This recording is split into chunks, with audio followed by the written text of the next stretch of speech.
How to customize a folder icon in your Windows 10.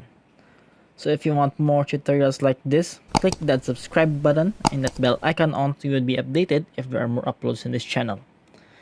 So let us go to the file manager and go to this pictures library, and we will be choosing a folder here. So right click on it and go to properties.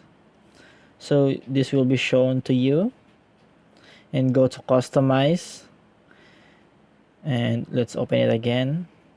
Once you are in the customize, go to change icon, and in here you can see there are icons that you can choose from, and also you can change the DLL and delete that and replace it with image rest.dll.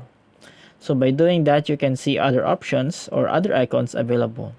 You can search the internet for other DLLs, or you can browse from your computer if you have downloaded some. And that's it. Just choose one. So if you have chosen, just click on apply.